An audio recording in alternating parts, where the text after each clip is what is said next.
Assalamualaikum warahmatullahi wabarakatuh. Bismillahirrahmanirrahim. Ashhadu an la ilaha illallah wa ashhadu anna Muhammadar Rasulullah. Allahumma salli ala sayyidina Muhammad wa ala ali sayyidina Muhammad. Rabbi shrah li sadri wa yassir li amri wahlul 'uqdatam min lisani yafqahu qawli. Amin. Bismillahirrahmanirrahim. Salam santunku, salam hormatku untuk sahabat-sahabat tercinta dimanapun Anda berada, baik di Indonesia, di Malaysia, di Singapura, di Brunei Darussalam, di Hong Kong, di Alaska.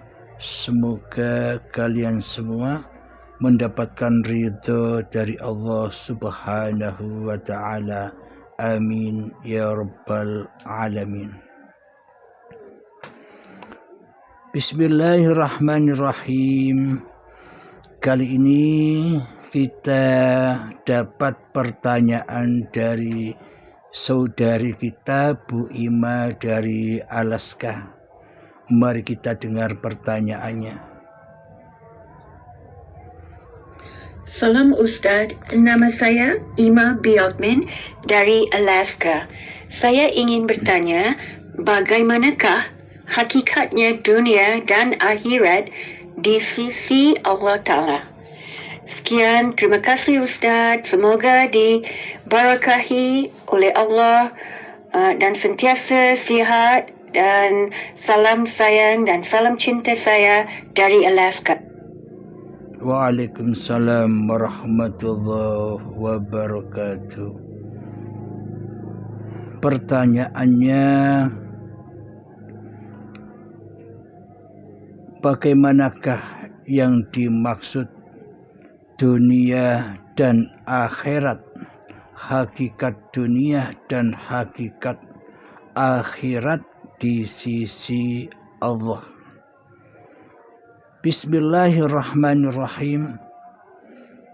Syariatnya dunia adalah, di dunia inilah syariatnya dunia. Hakikatnya akhirat atau syariatnya akhirat ya di dunia ini juga. Selama ada langit dan bumi, maka dunia akhirat ada di dalamnya.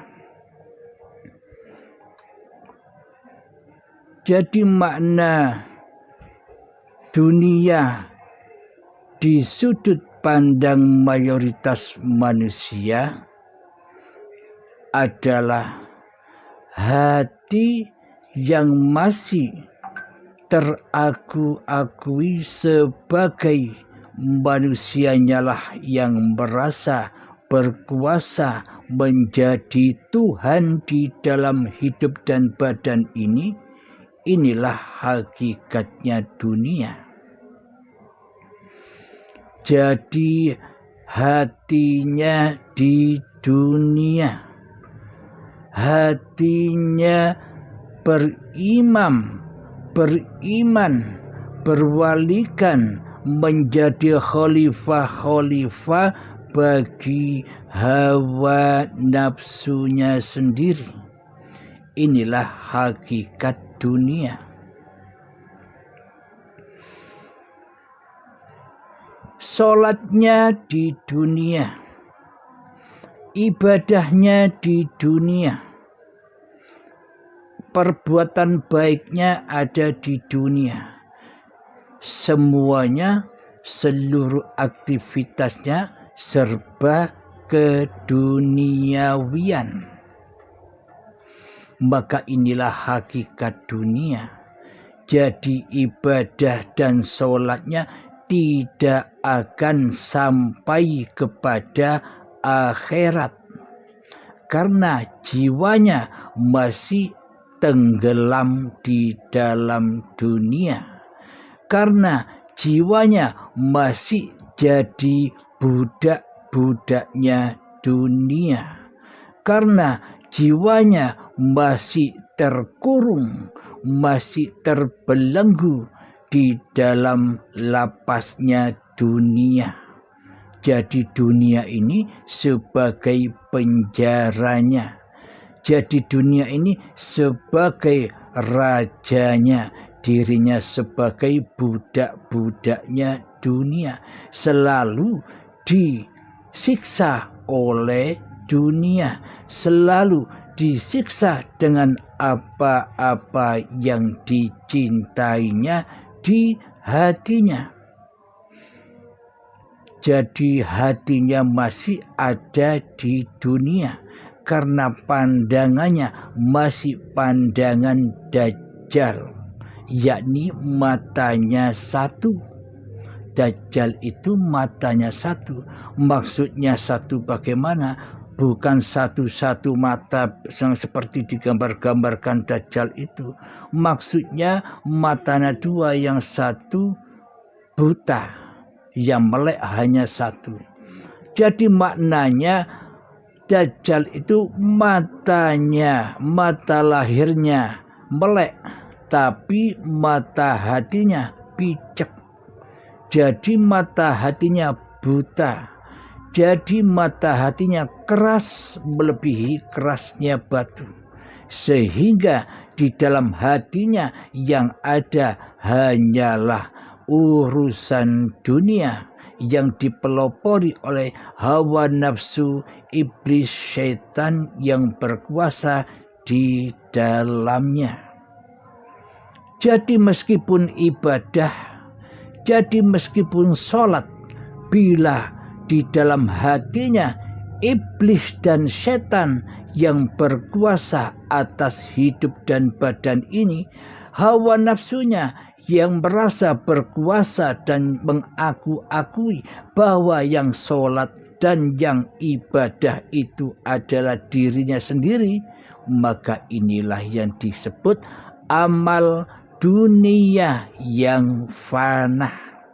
Jadi apapun yang dikerjakan, jadi apapun yang diaktivitaskan, jadi apapun yang diibadahkan, jadi apapun sholat-sholat yang dikerjakan, semuanya fana, semuanya hancur, semuanya tak ada faedahnya. Karena di dalam hati kita masih kufur, karena di dalam hati kita masih ingkar, karena di dalam hati kita masih mensekutukan Allah dengan diri manusianya di hatinya. Jadi yang kuasa, jadi yang maha hidup, jadi yang maha pencipta, jadi yang maha kuasa di dalam hati kita hanyalah kita sendirian. Jadi hidupnya Allah gaib, jadi wujudnya Allah gaib, jadi kuasanya Allah gaib, jadi kehendak dan daya upayanya Allah gaib di dalam hatinya. Jadi kalimat la haula wala quwata illa billahil aliyil azim, semuanya yang diucapkan selama ini hanyalah kedustaan belaka.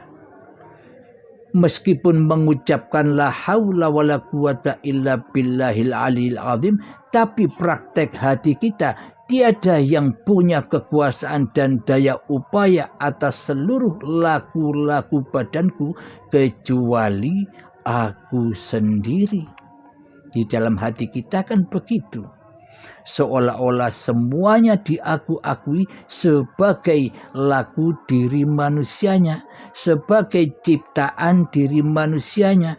Manusia merasa bisa menciptakan solat-solatnya, Manusia merasa bisa menciptakan ibadah-ibadahnya. Manusia merasa bisa menciptakan sholat duha, sholat tahajud, sholat tasbih, sholawatan, istighosaan. Manusianya merasa sebagai pencipta pekerjaannya. Manusia merasa menjadi pencipta berjalannya, duduknya, semuanya seolah-olah kitalah yang maha pencipta di hati kita atas diri kita sendiri. Inilah yang disebut hakikat dunia yang fana. Pasti hancur leburlah apa yang diamalkan kita selama ini. Karena tidak menyembah Allah di dalam hati. Karena di dalam hati ini yang ada, yang wujud, yang hidup, yang berkuasa hanyalah diri kita sendiri yang selama ini mentuhani hidup dan badan ini, maka selamanya takkan pernah bisa bertuhankan Allah. Karena yang jadi Allah selama ini adalah kita sendiri tanpa kita sadari. Mayoritas manusia banyak menilai di dalam hatinya bahwa orang-orang yang bertauhid atau orang-orang yang belajar hakikat makrifat itu orang yang syirik, orang yang kufur, orang yang murtad, kata mereka. Mereka dengan mudahnya mengkafir-kafirkan orang lain karena ketidaktahuannya.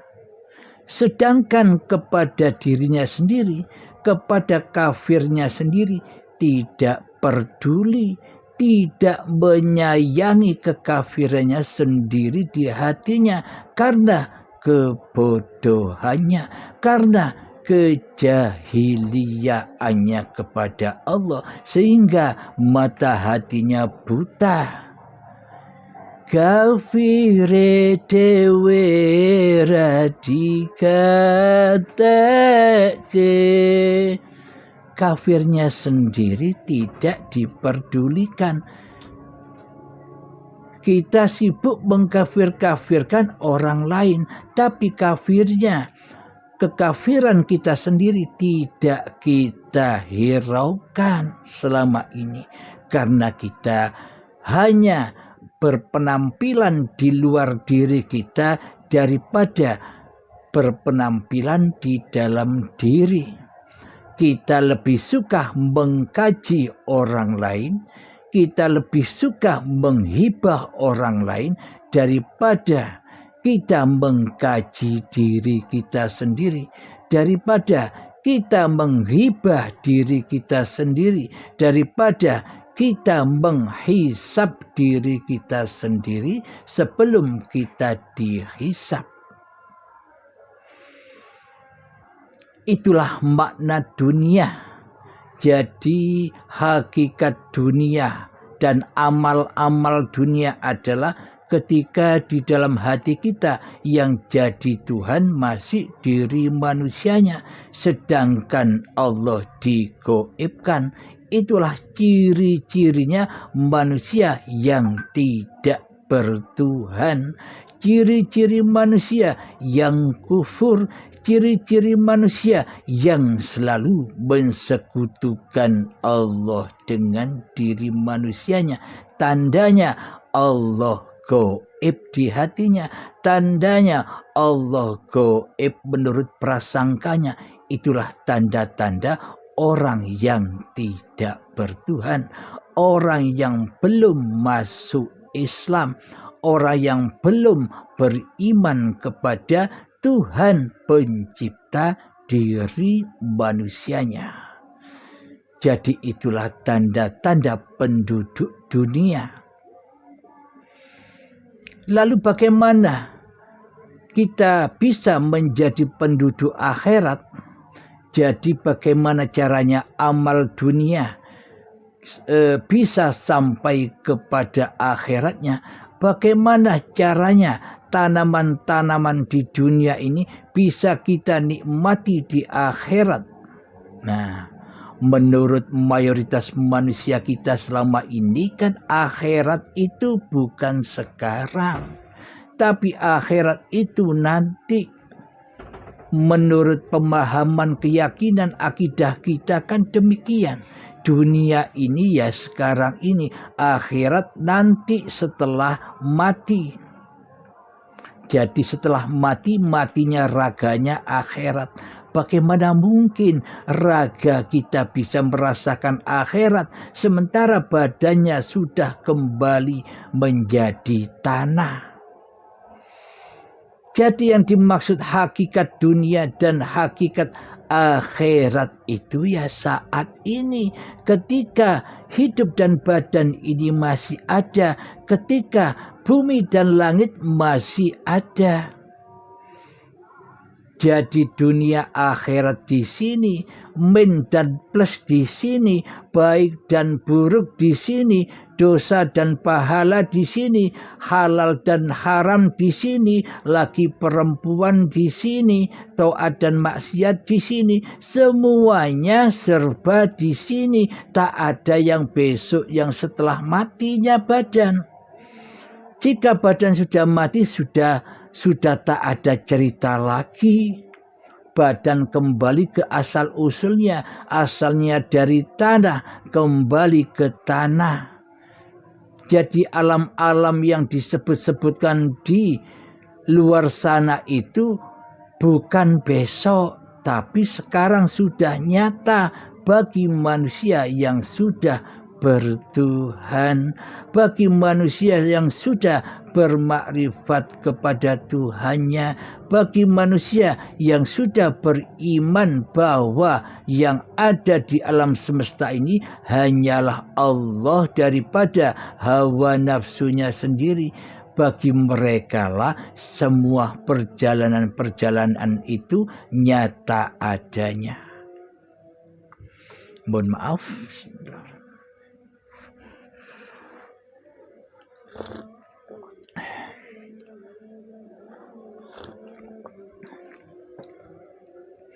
Jadi bagaimanakah caranya agar tanaman-tanaman, agar ibadah-ibadah, agar sholat-sholat kita, agar puasa, haji, sedekah, perbuatan baik kita bisa sampai kepada akhirat? Bagaimana caranya?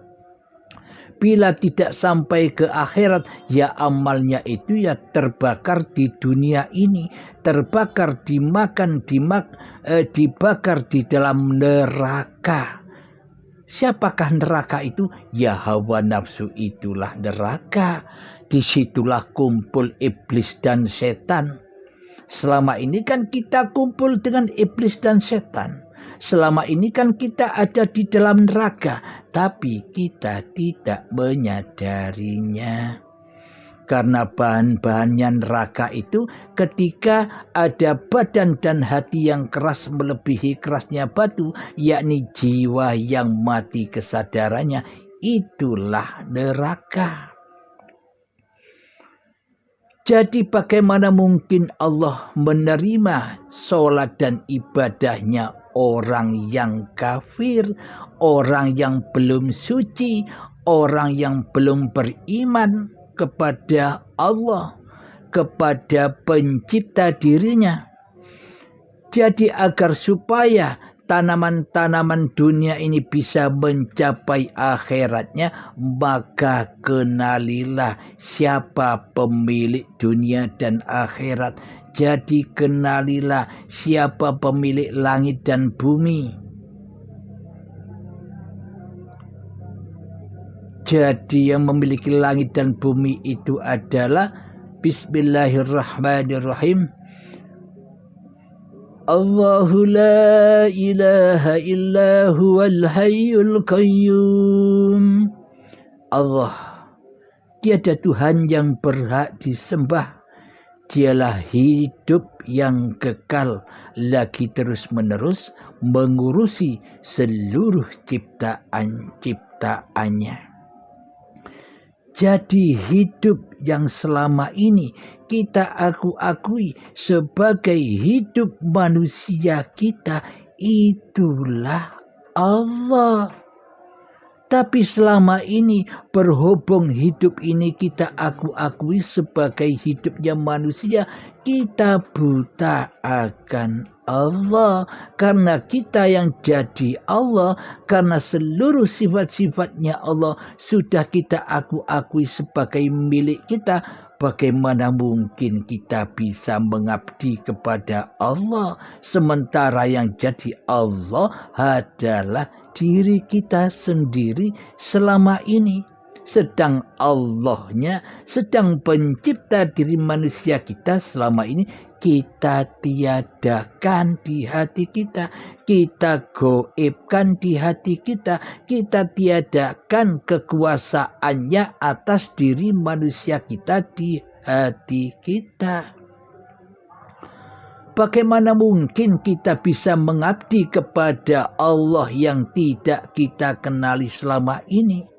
Kan bingung, nyembah apa selama ini? Sholat menghadap apa selama ini? Selama ini ibadah dan sholatnya kan kita nyembah dunia.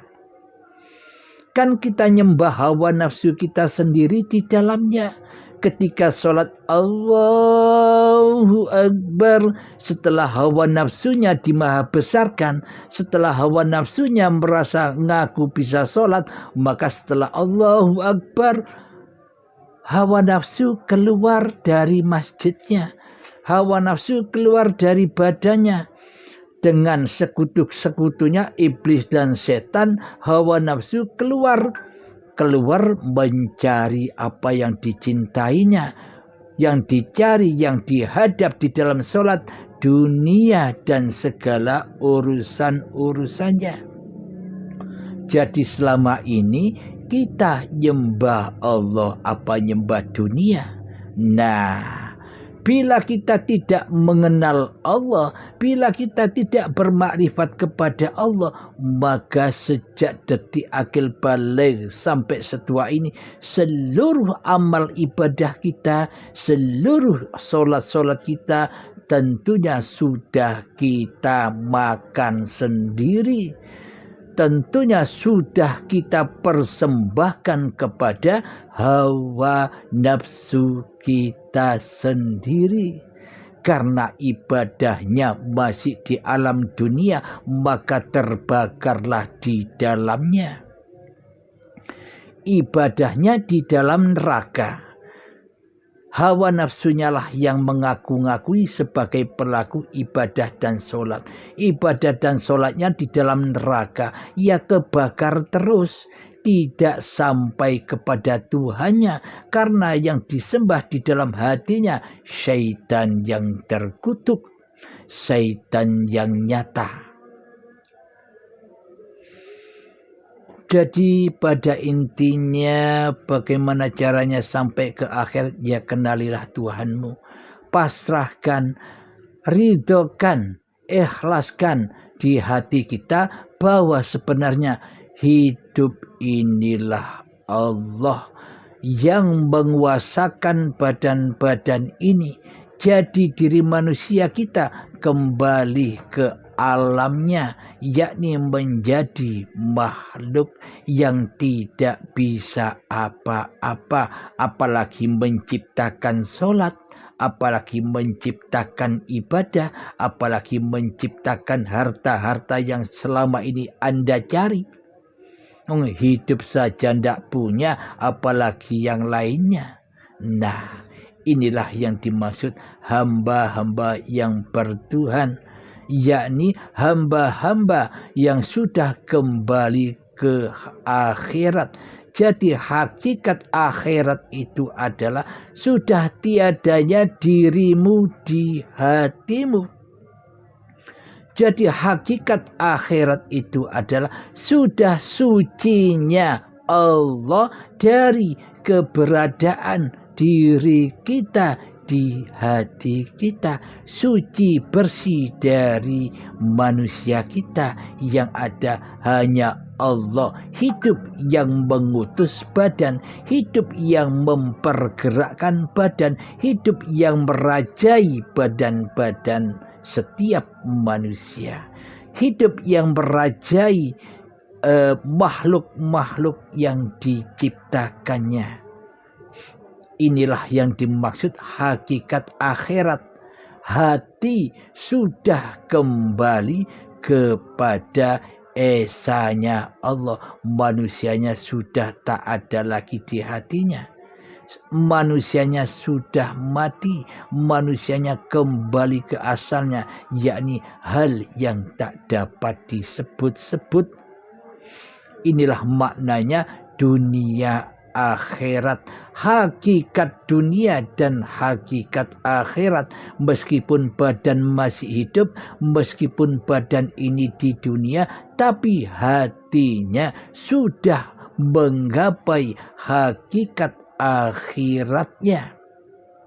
Maknanya hati selalu diafalkan oleh hayatullah. Apapun yang tergerak, apapun sholat ibadah kita, tentunya semuanya sudah kembali ke alamnya, yakni lillahi ta'ala. Hanya Allah lah yang mengafalkan manusia seluruh amal-amalnya. Wallahu khalaqakum wa ma ta'malun. Allah lah penciptamu dan Allah lah pencipta apa yang kau berbuat. Alhamdulillahirabbil alamin. Bu Ima dari Alaska, semoga jawaban ini bisa memuaskan hati Bunda. Dan untuk saya serta kita semua, semoga pemaparan ini bisa menggugah hati kita, bisa menyadarkan kesalahan-kesalahan kita selama ini kepada Allah, sehingga kita taubatan nasuha kepada Allah, menggapai husnul khotimah. Jangan menunggu nanti. Sekarang husnul khotimah itu harus dicari. Jika tidak menemukan husnul khotimah sekarang, bagaimana Anda bisa pulang dengan selamat kepada Tuhan yang menciptakan diri kita semua. Amin ya rabbal alamin. Bismillahirrahmanirrahim. Allahumma salli ala Sayyidina Muhammad wa ala ali Sayyidina Muhammad. Rabbana atina fid dunya hasanah wa fil akhirati hasanah wa qina adzabannar. Rabbana atina fid dunya hasanah wa fil akhirati hasanah wa qina adzabannar. Rabbana atina fid dunya hasanah wa fil akhirati hasanah wa qina adzabannar. Wa sallallahu ala sayyidina Muhammad wa ala alihi wa sahbihi wa sallam walhamdulillahi rabbil alamin. Akhirul kalam. Assalamualaikum warahmatullahi wabarakatuh.